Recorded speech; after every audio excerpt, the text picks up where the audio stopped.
Assalamualaikum warahmatullahi wabarakatuh. Halo, perkenalkan nama saya Dava Aulia Ramadanti dari kelas 12 MIPA 1 absen 8. Pada video kali ini saya akan melakukan praktikum uji Ingenhouse dan uji Sachs untuk memenuhi tugas biologi. Jadi mari kita simak videonya. Selamat menyaksikan. Praktikum uji Ingenhouse. Percobaan Ingenhouse adalah salah satu percobaan yang digunakan untuk membuktikan bahwa proses fotosintesis pada tumbuhan menghasilkan oksigen. Tokoh yang mengenalkan percobaan Ingenhouse adalah John Ingenhouse. Beliau melakukan percobaan Ingenhouse ini pada tahun 1779 dengan tumbuhan Hydrilla verticillata.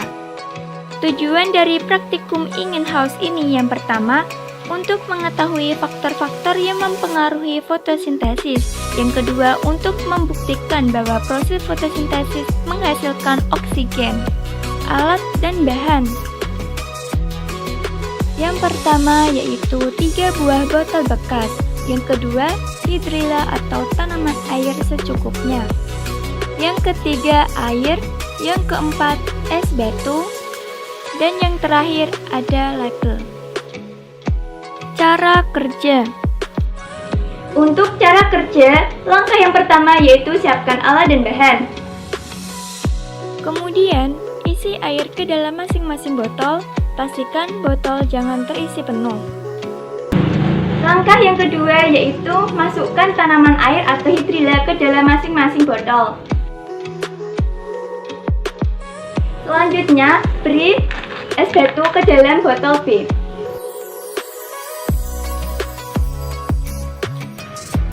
Kemudian, tutup masing-masing botol dengan rapat.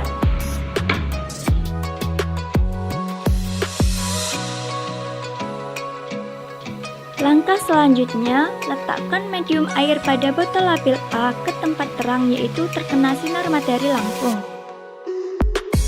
Lalu, letakkan medium air pada botol label B yang telah ditambahkan es batu ke tempat terang yaitu terkena sinar matahari langsung. Dan yang terakhir, letakkan medium air pada botol label C ke tempat gelap. Lalu, mengamati timbulnya gelembung-gelembung gas selama 30 menit pada ketiga botol tersebut dan catat hasil percobaannya. Hasil pengamatan.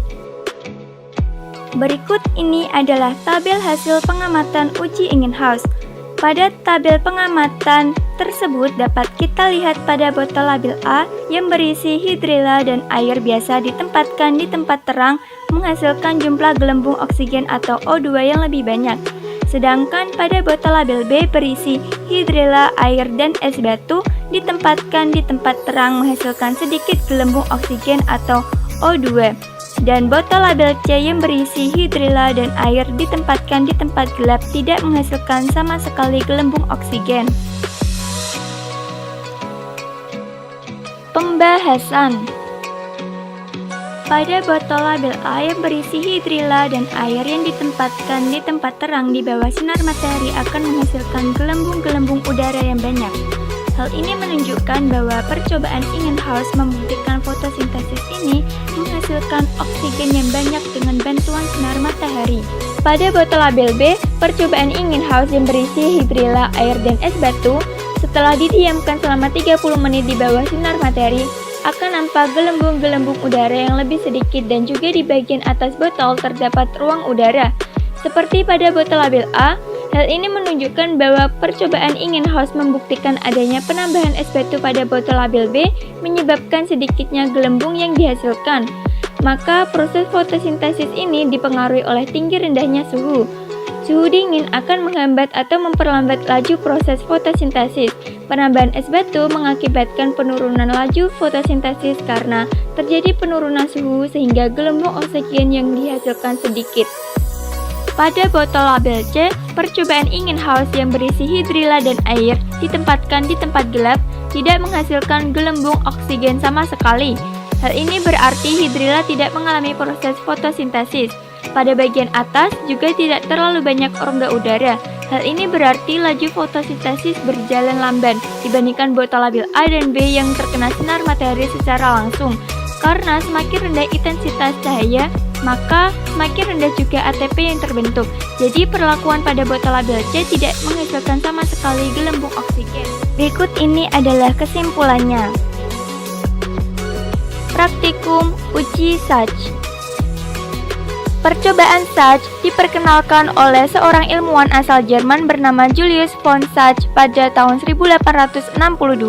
Saat itu, SACH melakukan percobaan dan berhasil membuktikan bahwa proses fotosintesis menghasilkan zat gula atau karbohidrat yang disebut amilum. Tujuan dari praktikum SACH yang pertama, untuk membuktikan bahwa proses fotosintesis menghasilkan amilum. Yang kedua, membuktikan bahwa proses fotosintesis memerlukan cahaya matahari. Alat dan bahan. Yang pertama ada daun sawo, yang kedua aluminium foil, yang ketiga ada penjepit kertas, yang keempat alkohol, kelima betadin, yang keenam mangkok, yang ketujuh cawan, yang kedelapan panci, dan yang terakhir adalah kompor. Cara kerja. Langkah pertama yaitu tempelkan aluminium foil pada sebagian daun.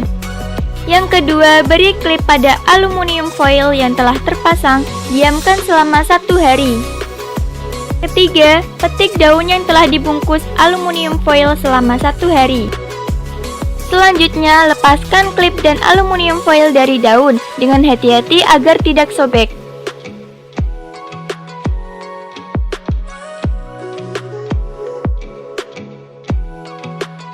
Lalu, rebus air sampai mendidih.